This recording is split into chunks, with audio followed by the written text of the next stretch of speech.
반갑습니다. 말씀과 함께 하루를 시작하는 주님의 백성들을 예수님의 이름으로 축복합니다. 2024년 11월 21일 목요일 오늘 주신 말씀은 호세아 2장 1절부터 13절까지입니다. 이제 너희는 형제를 암미라고 하고 자매를 루아마라고 하여라. 고발하여라. 너희 어머니를 고발하여라. 그는 이제 나의 아내가 아니며 나는 그의 남편이 아니다. 그의 얼굴에서 색욕을 없애고 그의 젖가슴에서 음행의 자취를 지우라고 하여라. 그렇게 하지 않으면 그가 처음 태어나던 나이와 같이 내가 그를 발가벗겨서 내버릴 것이다. 그리하여 내가 그를 사막처럼 메마르게 하고 메마른 땅처럼 갈라지게 하여 마침내 목이 타서 죽게 하겠다. 그가 낳은 자식들도 내가 불쌍히 여기지 않겠다. 그들도 음행하는 자식들이기 때문이다. 그는 자랑하기를 나는 나의 정부들을 따라가겠다. 그들이 나에게 먹을 것과 마실 것을 대고 내가 입을 털옷과 못이옷과 내가 쓸 기름과 내가 마실 술을 댄다 하는구나. 그렇다. 그들의 어머니가 음행을 하였다. 그들을 배웠던 여인이 부끄러운 일을 저질렀다. 그러므로 내가 이제 가시나무로 그의 길을 막고 담을 둘러쳐서 그 길을 찾지 못하게 하겠다. 그가 정부들을 쫓아다녀도 그를 따라잡지 못할 것이다. 그들을 찾아다녀도 어디에서도 만나지 못할 것이다. 그제서야 그는 이제는 발길을 돌려서 나의 남편에게로 돌아가야지 나의 형편이 지금보다 그때가 더 좋았다 할 것이다. 바로 내가 그에게 곡식과 포도주와 기름을 주었으며 또 내가 그에게 은과 금을 넉넉하게 주었으나 그는 그것을 전혀 모르고 그 금과 은으로 바알의 우상들을 만들었다. 그러므로 곡식이 익을 때에는 내가 준 그 곡식을 빼앗고 포도주의 맛이 들 무렵에는 그 포도주를 빼앗겠다. 또 벗은 몸을 가리라고 준 양털과 모시도 빼앗겠다. 이제 내가 그의 정부들이 보는 앞에서 부끄러운 것이 드러나도록 그를 벗겨도 내 손에서 그를 빼낼 사내가 하나도 없을 것이다. 또 그가 즐거워하는 모든 것과 그의 온갖 잔치와 초하루와 안식일과 모든 절기 모임들을 내가 끝장내겠다. 정부들이 저에게 준 몸값이라고 자랑하던 포도나무와 무화과나무들을 내가 모조리 망쳐 놓을 것이다. 내가 그것들을 수풀로 만들어서 들짐승들이 그 열매를 따먹도록 할 것이다. 또 바알 신들에게 분향하며 귀고리와 목걸이로 몸단장을 하고 정부들을 쫓아다니면서 나를 잊어버린 그 세월만큼 내가 이제 그에게 모든 벌을 내릴 것이다. 나 주의 말이다. 아멘. 어제 말씀 호세아 1장 마지막 부분에서 회복의 말씀에 대해서 나누었습니다. 여호수아가 거의 동일한 메시지, 동일한 패턴의 말씀을 선포하더라는 이야기를 했어요. 하나님의 본심은 심판과 징계가 아니라 회개와 회복이라고 말입니다. 여러분 그 하나님을 제대로 아실 수 있기를 바랍니다. 그 끈질긴 사랑과 은혜를 우리에게 베푸시는 우리 하나님께 마땅한 삶의 반응으로 화답하는 저와 여러분들 하나님 나라 백성들 모두 있을 수 있기를 기대합니다. 어제 이제 말씀 말미에 이스라엘의 회복에 대해서 말씀하셨고 또한 이스르엘, 다시 말해서 이제 호세아의 첫 번째 자녀 이스라엘의 날이 클 것이라고 말하자면 회복에 관한 언급이 나오고 있어요. 그러면서 이제 오늘 본문 호세아 2장 1절에서 이런 말씀을 하세요. 너희는 형제를 암미라고 하고 자매를 루하마라고 하여라. 여기서 너희는 할 때 그 대상은 이스라엘이겠죠. 이스라엘에게 하는 말입니다. 그러면서 암미는 호세아의 셋째 아들 로암비를 가리키고요. 루하마는 호세아의 둘째 딸 로루하마를 가리킵니다. 둘 다 이스라엘의 형제 자매죠. 그러면서 역시 둘 다 함께 로를 뺀 것. 다시 말해서 로암비를 암미라고 로루하마를 루하마로 부르시는 것은 일종의 이제 친근감의 표현일 것 같아요. 김현성이라고 하는 것보다 현성아라고 하는 것이 친근해 보이는 것처럼 말입니다. 결국 하나님의 본심이 이와 같은 호칭에도 스며 있는 것으로 해석이 가능합니다. 하나님의 마음은 그들이 이제 죄를 회개하고 하나님께 돌아오라는 것이라는 거죠. 하나님의 품에 안기는 것입니다. 죄에서 떠나 하나님 나라 백성으로서 거룩한 삶을 사는 거죠. 그것을 바라시는 하나님의 마음이 고스란히 느껴집니다. 여전히 하나님은 사랑이십니다. 그러면서 이제 그들 이스라엘 로루하마 로암미의 어머니 고멜을 고발하라고 하죠. 하나님께서는 호세아에게 자신의 심정을 이입시켜 호세아가 자신의 아내 고멜을 고발하는 식으로, 호세아가 자기의 자녀들을 통해 그들의 어머니를 고발하는 식으로 고멜의 죄악을 낱낱이 들어서 고발하고 있습니다. 결국 이제 그 죄악이라고 하는 것은 물론 이제 다른 형태, 다른 표현이지만 대동소이하고 실은 같은 내용이죠. 우상숭배입니다. 다시 말해서 하나님이 아니라 다른 것들을 의지하는 거예요. 다른 것들을 예배했던 거예요. 바로 그것입니다. 여러분 말씀을 드렸어요. 우상숭배는 간음이라고 말입니다.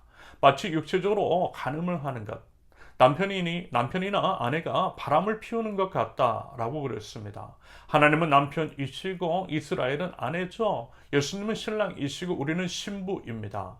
여러분 우리가 결혼을 할 때 하나님과 증인들 앞에서 이맹세하는 거잖아요.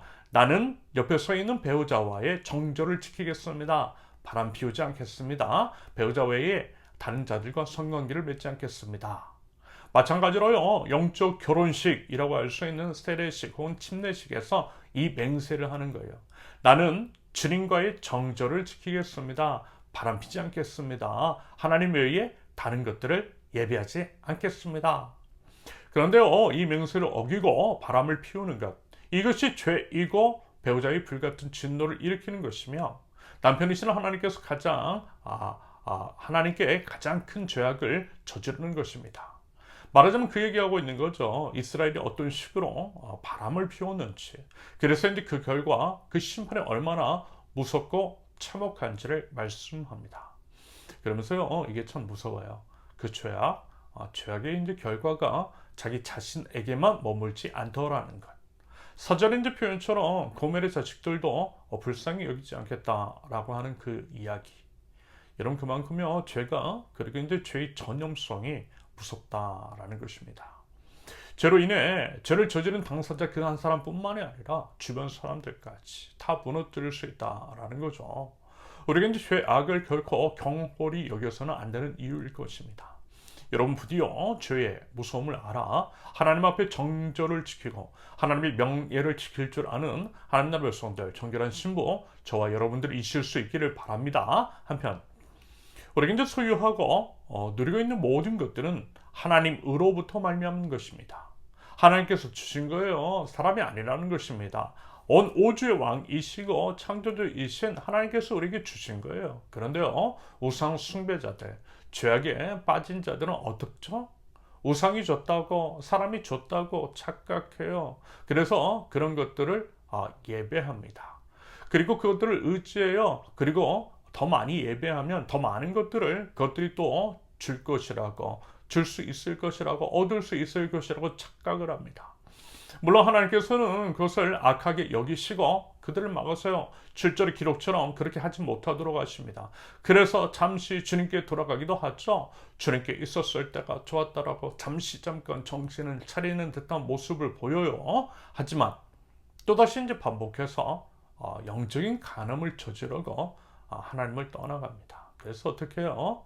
모든 것들을 다시 빼앗으시고 그 우상들, 말씀에서 정부라고 표현하는 그것들 앞에서 모든 부끄러운 것들이 드러나도록 하시며 자랑하고 의지하는 모든 것들을 소용없게 만드시고요, 모든 벌을 내리시겠다라고 분명하게 말씀하십니다.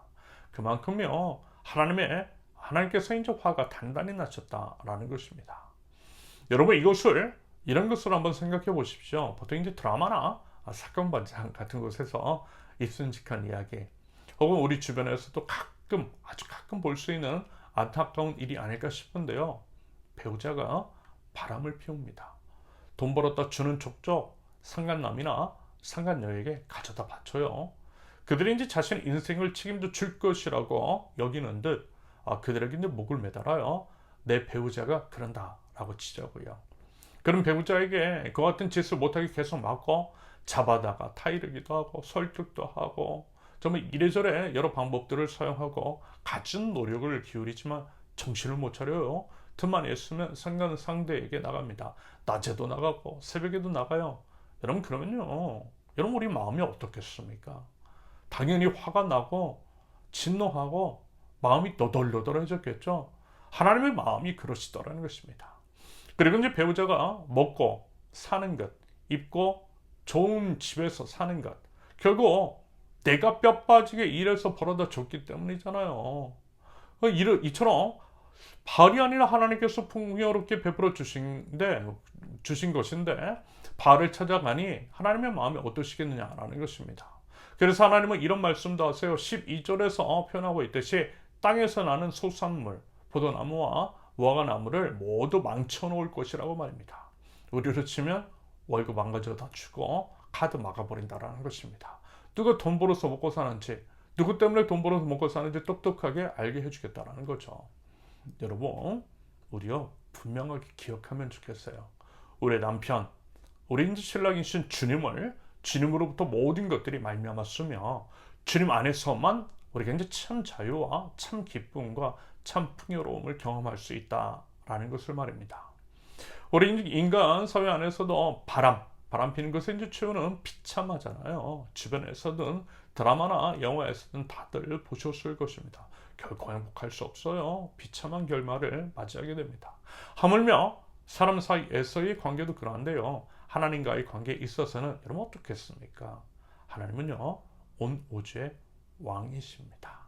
드디어 주님의 신부로서 정절을 지키며 오직 주님만을 바라보고 주님만을 사랑할 줄 아는 하나님 나라 백성들 정결한 저와 여러분들 모두 되실 수 있기를 예수님의 이름으로 축원합니다. 함께 기도합니다.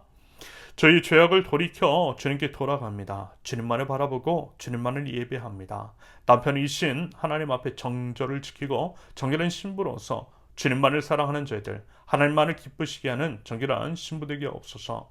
주신 분이 하나님이신 줄로 믿습니다. 모든 소유권 하나님께 있습니다.